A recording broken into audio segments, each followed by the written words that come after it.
Ler e Ver é o nome dessa série, na verdade. Bom, quer dizer, temos aqui um impasse.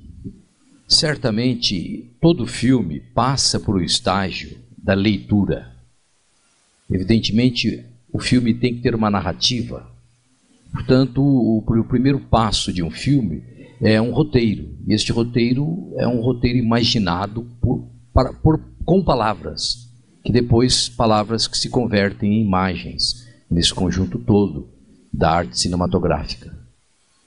Agora, quando se trata de adaptação de um texto famoso, importante, o cineasta, ele sempre fica um tanto quanto desconfortável, porque ele está sempre lembrado como o sujeito que adaptou o Machado de Assis. Então nós temos esse jogo entre a palavra escrita, claro, e a imagem cinematográfica. O Enfermeiro não é um conto. O Enfermeiro contém uma narrativa, mas é uma carta mandada por um indivíduo que passou por uma experiência singular em sua vida, única, que não se repetiu em sua vida, e a experiência o marcou tanto que depois de velho, tendo passado pela experiência jovem, aquilo o perseguiu a vida inteira, depois de velho, ele sentiu a necessidade de restaurar o passado. Em agosto de 1859, fiz-me teólogo. Quero dizer, copiava os estudos de teologia de um padre em Niterói, um antigo companheiro de colégio. Então, nesse sentido, o Mauro Farias foi muito, digamos, feliz, porque ele respeitou a materialidade da narrativa. Quem conta a história é a personagem. Ao fazer o Enfermeiro, eu penso que ele escreveu como grande Machado, grande que eu digo, o Machado adulto, depois das Memórias Póstumas de Brás Cubas, ele sempre escreveu para problematizar. É uma paródia da Bíblia, o Enfermeiro. Não é verdade que o homem tem que ser humilde. Não é verdade que o homem tem que ser caridoso para ser feliz. Ele pode ser perverso e criminoso e ser feliz. Ele cometeu um crime e o crime lhe deu a felicidade. Desgraça! Ah, Ivan, será que essa leitura é possível? Machado é um perverso? Bom, ele conta a história do indivíduo que não tinha o propósito de ser criminoso, mas o crime lhe deu a felicidade. No fim, ele termina dizendo para o seu receptor, então eu espero terminar esta carta com uma emenda ao Sermão da Montanha. O crime do Procópio lhe deu a felicidade. E depois o remorso cristão está o tempo todo ali, porque o Procópio é um cristão, mas ao subverter as regras do comportamento cristão, da ética cristã, ele obtém a felicidade.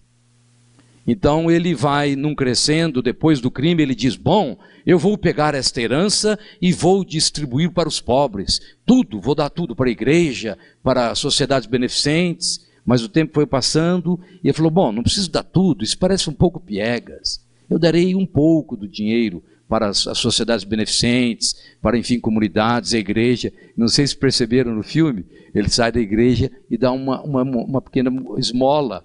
Foi um detalhe muito sensível do diretor, para indiciar que ele, o Procópio, já estava acostumado com a ideia de ser criminoso e entrou num comércio, num acordo com a própria consciência.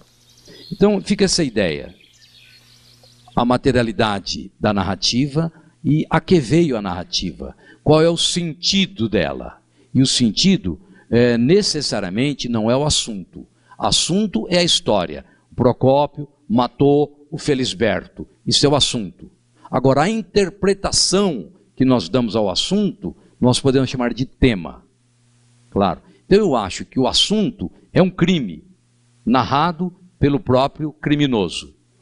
O tema é a busca da felicidade numa sociedade cristã cujo cristianismo está em constante crise, pela própria natureza do cristianismo ou pela natureza da sociedade que assimila esse cristianismo. No site da Mostra, www.mostralerever.com.br, já está disponível, mas já estão disponíveis alguns textos, não é, gerais sobre a relação entre o cinema e a literatura e sobre cada uma, não é, dessas sessões da Mostra de Cinema Ler e Ver.